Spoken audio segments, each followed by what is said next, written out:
નમસ્કાર ધોરણ 8ના વાલા વિદ્યાર્થી મિત્રો, કેમ છો બધા? મજામાં?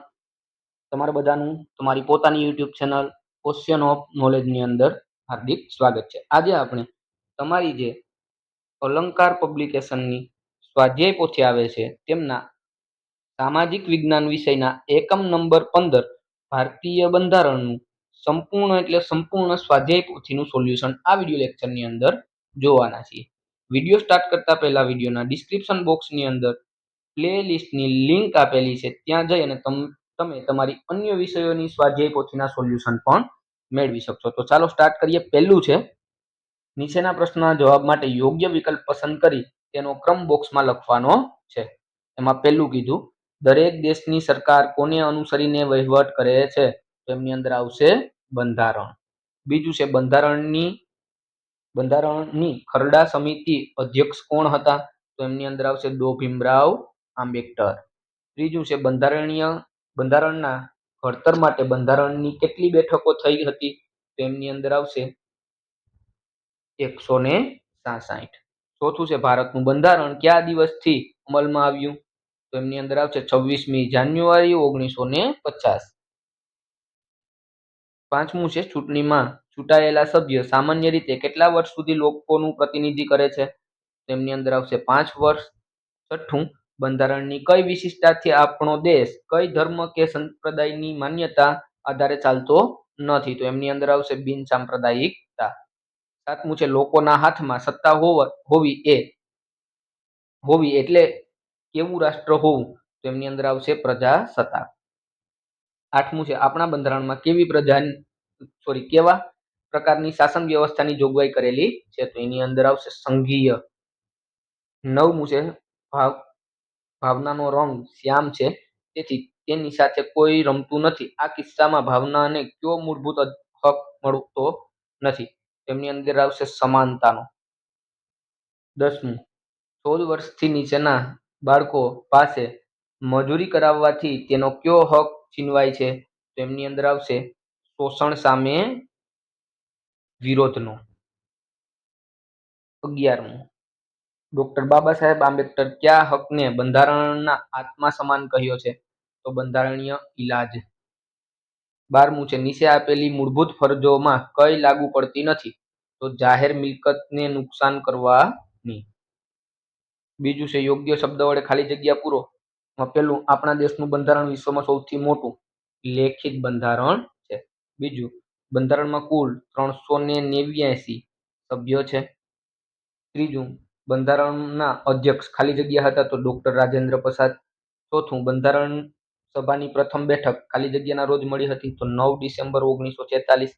પાંચમું, બંધારણની શરૂઆત ખાલી જગ્યાથી થાય? તો આમુખથી. છઠ્ઠું, બંધારણમાં ખાલી જગ્યા શાસન વ્યવસ્થાની જોગવાઈ કરેલી છે? તો સંઘીય. સાતમું, સંઘ સરકારને ખાલી જગ્યા સરકાર તરીકે પણ ઓળખવામાં આવે? તો કેન્દ્ર સરકાર. આઠમું, ખાલી જગ્યાની દ્રષ્ટિએ બધા નાગરિકો સમાન છે? તો કાયદાની દ્રષ્ટિએ. ત્રીજું છે, નીચે આપેલા વિધાનો સામે ખરા કે ખોટાની નિશાની કરવાની છે. પહેલું, કોઈ પણ દેશના સુચારુ સંચાલન માટે બંધારણ જરૂરી નથી. વિધાન ખોટું છે.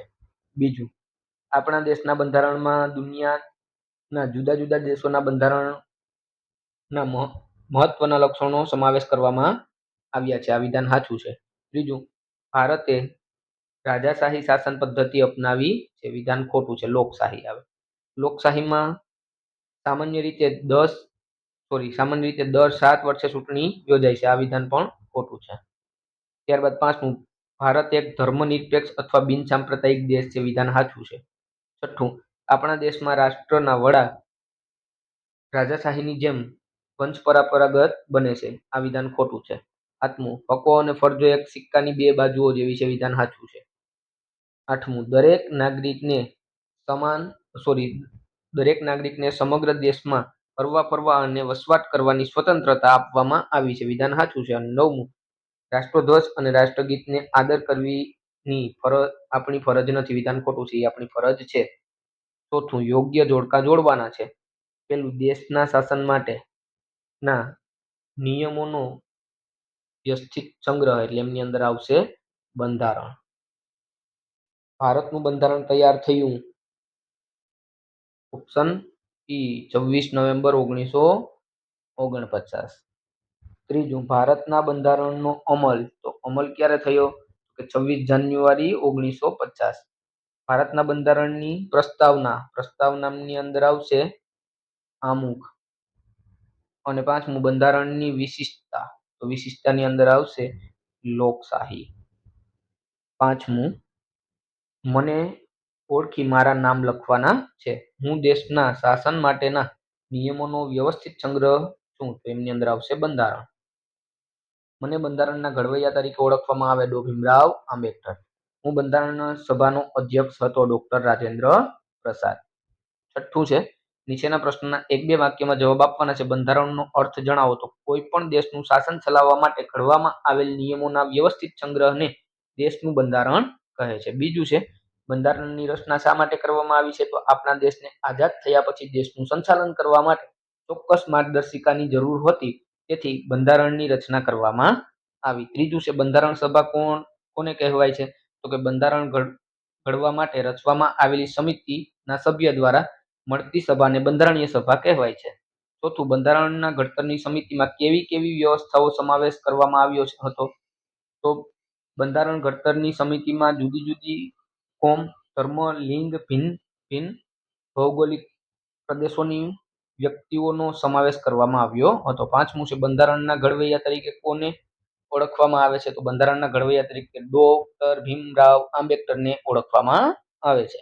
છઠ્ઠું, બંધારણ સભામાં કયા મહિલા સભ્યોનો સમાવેશ કરવામાં આવ્યો હતો? તો બંધારણ સભામાં સરોજિની નાયડુ, વિજયલક્ષ્મી પંડ્યા, આ બે મહિલા સભ્યોનો સમાવેશ કરવામાં આવ્યો હતો. સાતમું છે, બંધારણ સભા કેટલા સમયમાં કામગીરી પૂર્ણ કરી હતી? તો બંધારણ સભાએ 2 વર્ષ 11 મહિના 18 દિવસમાં મળેલી 166 બેઠકમાં કામગીરી પૂર્ણ કરી હતી. આઠમું છે, દર વર્ષ કયા દિવસે બંધારણ દિવસ તરીકે ઉજવવામાં આવે છે? દર વર્ષે 26 નવેમ્બરના દિવસે બંધારણ દિવસ ઉજવવામાં આવે. નવમું, આમુખમાં શાનો ઉલ્લેખ કરવામાં આવ્યો છે? તો આમુખમાં શાસનના પાયારૂપ સિદ્ધાંતો અને ધ્યેયોનો ઉલ્લેખ કરવામાં આવ્યો છે. 10મું, ભારતીય બંધારણ ક્યારથી અમલ મુકાયું? ભારતનું બંધારણ 26 જાન્યુઆરી 1950ના દિવસે અમલમાં મુકાયું. ત્યારબાદ આપણા બંધારણની મુખ્ય વિશેષતા કઈ છે? લોકશાહી એટલે શું? બરાબર, દરેક પ્રશ્ન જવાબ આપેલા છે. તમારે સ્ક્રીનશોટ લેવો હોય તો લઈ શકશો. લોકશાહી એટલે શું? તો કે લોકો દ્વારા અને લોકો માટે ચાલતું શાસન એટલે લોકશાહી. ધર્મનિરપેક્ષના આધારે દરેક નાગરિકની સ્વતંત્રતા આપવામાં આવી છે. ત્યારબાદ 14મું છે, પ્રજાસત્તાક રાષ્ટ્ર એટલે કેવું રાષ્ટ્ર? 15મું, સંઘીય શાસન વ્યવસ્થામાં કયા પ્રકારની સરકાર હોય છે? તો સંઘ સરકાર, રાજ્ય સરકાર, એમ 2 પ્રકારની સરકાર હોય. બરાબર, દરેકના સોલ્યુશન આપેલા છે. તમારે વિડીયો પોઝ કરીને લખતા જવાનું છે. દેશનું બંધારણ નાગરિકોને લોકશાહી પ્રાપ્તિ શાના દ્વારા કરવામાં આવે છે? ત્યારબાદ 17મું છે, સાંસ્કૃતિક અને શૈક્ષણિક હકમાં લોકોને કઈ સ્વતંત્રતા આપવામાં આવે છે? દરેકના સોલ્યુશન આપેલા છે. તમારે વિડીયો પોઝ કરીને લખી લેવાનું છે અથવા એમના સ્ક્રીનશોટ લઈ લેવાના છે. 7મું, યોગ્ય કારણ આપવાનું છે. એમાં પહેલું છે, ભારત બિનસાંપ્રદાયિક દેશ છે, કારણ કે. અને બીજું છે, 26 નવેમ્બર બંધારણ દિવસ તરીકે ઉજવવામાં આવે છે, કારણ કે. બંનેના કારણ મેં તમને લખીને આપેલા છે. તમારે વિડીયો પોઝ કરીને લખી લેવાના છે અથવા એમના સ્ક્રીનશોટ લઈ લેવાના છે. જોઈએ આગળ. 8મું છે, નીચેના પ્રશ્નના 3-4 વાક્યમાં જવાબ આપવાના છે. પહેલો પ્રશ્ન છે, કોઈ પણ દેશ બંધારણની રચના શા માટે કરે છે? બીજું છે, ભારતના બંધારણના મુખ્ય ઘડવૈયા કોણ હતા? અને ત્રીજું, બિનસાંપ્રદાયિક એટલે શું? દરેક પ્રશ્નના સોલ્યુશન અહીંયા આપેલા છે.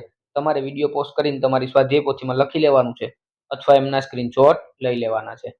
જોઈએ આગળ. ચોથો પ્રશ્ન છે, આપણને મળેલા મૂળભૂત હકો કયા કયા છે?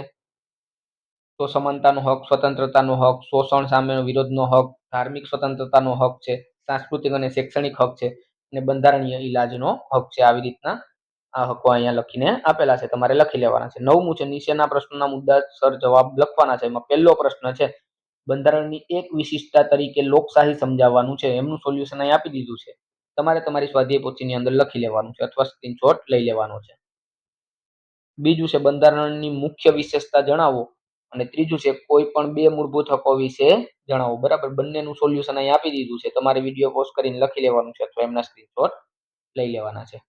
જોઈએ આગળ. ચોથું છે, જે નાગરિકોને મૂળભૂત હક ન હોય તે કેવી સ્થિતિ સર્જાય, એમનું પણ સોલ્યુશન અહીં આપેલું છે. ત્યારબાદ પ્રશ્ન ક્રમ 5 છે, તમારા મૂળભૂત ફરજો વિદ્યાર્થીઓના જીવનમાં કેવી રીતે બજાવી શકાય, તો એમનું સોલ્યુશન પણ અહીંયા આપેલું છે. તમારે વિડીયો પોઝ કરીને લખી લેવાનું છે અથવા એમના સ્ક્રીનશોટ લઈ લેવાના છે. 10મું ટૂંક નોંધ લખો, લોકશાહી.